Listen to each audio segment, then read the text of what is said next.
Welcome, folks, to the latest installment of Sports with Joe and Ish. I'm the sports editor of the San Marcos Daily Record, Joe Vazzelli, and I'm here with our go-to man as far as the Rattlers go, Ishmael Johnson. I'm going to talk a little bit about Texas State's victory on Saturday over UL Monroe, 22-18 victory. They had to come back in the fourth quarter to pick up the victory with 15 points.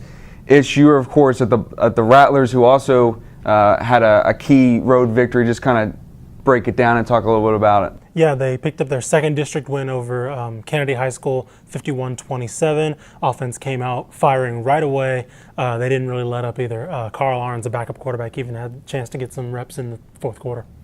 Sure, and like we both talked about, two key road victories, sort of road warrior kind of victories, and both San Marcos and Texas State will be busy this upcoming weekend. The Bobcats will be on the road when they're playing against New Mexico State. And it looks like the Rattlers have another big game this coming weekend against Bernie Champion, an opportunity for them to continue to make a little bit of a playoff push. Yeah, definitely. Bernie Champion, the Chargers, undefeated, first in the district, and it looks like they're probably running away with that first place spot. But that fourth place spot, I was talking with Coach Soder earlier this week, it seems to be alternating every week, and if San Marcos can win out, which includes kind of an upset victory over Bernie Champion this Friday, they're still in the hunt, and that last game against Lockhart could prove to be pretty big. Sure, and it's kind of funny because both teams are in the similar situations where we're talking about postseason with the Bobcats. They're trying to get into a bowl game for the first time in program history, and this week against New Mexico State could be a key step in that process, it would seem like. And you were here, that you've seen them play New Mexico State a couple of times. It seems like they played a couple. New Mexico State's played a couple of teams really close this year, but this should be a victory that Bobcat should pick up this weekend. Yeah, if the offense is as slow as it was against Monroe, I think that'll be kind of a pretty bad sign if they're playing a team like New Mexico State. No ill will, I'm not trying to say anything bad about the Aggies, but Texas State traditionally has handled them pretty well, and I'd say that this is kind of a rebound game for them because although they won, the offense was really slow to get started. It took a while to get them in the flow of things, but New Mexico State, I think, is a team that they can rebound against.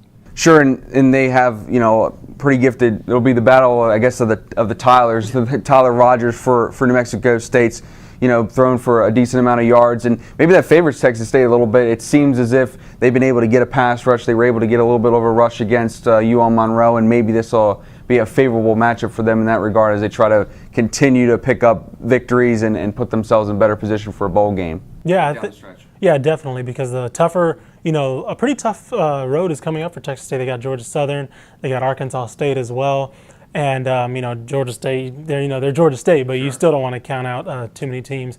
And if they're really serious about making this postseason push, they're going to need to pick up as many wins as possible because who knows if they can beat Arkansas State. So they're going to need to pick up these wins that are more favorable towards them. Yeah, that Georgia Southern game does not look easy at all. They win 69-30 on Saturday against Georgia State, and Georgia Southern just is continuing to roll. I think they're like top 10 in offense. Yeah. They're first in the nation in rushing. So, a game that I think maybe before the season we would have been saying that's in the win column. It's not looking like that so much. With the way things are kind of shaping up recently. Yeah, you look at the offense they run. Obviously the triple option. Even it's kind of a hybrid of a triple option almost. They pass a little bit more. They have a lot of shotgun almost plays as well.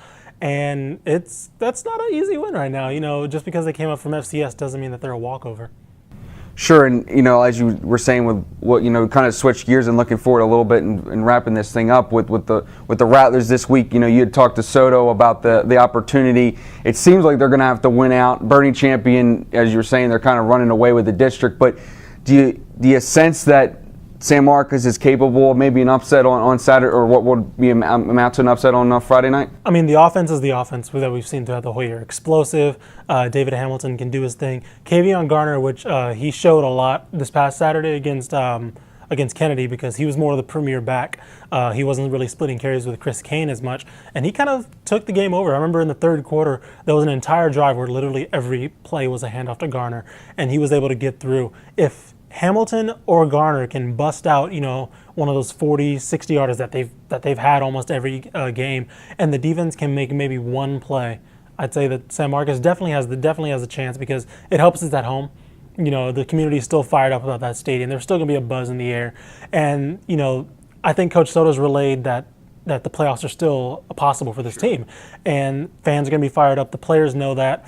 And I think the upset is definitely possible. Bernie Champion is Bernie Champion, but any given Friday, it was high school football. So. Sure, we appreciate folks you continuing to tune into the show. We're going to continue to provide as much coverage of the Bobcats and the Rattlers, and really enjoying it with both teams sort of being in the playoff push down the stretch of the season. So for our latest show of Sports with Joe and Ish, we're going to sign off.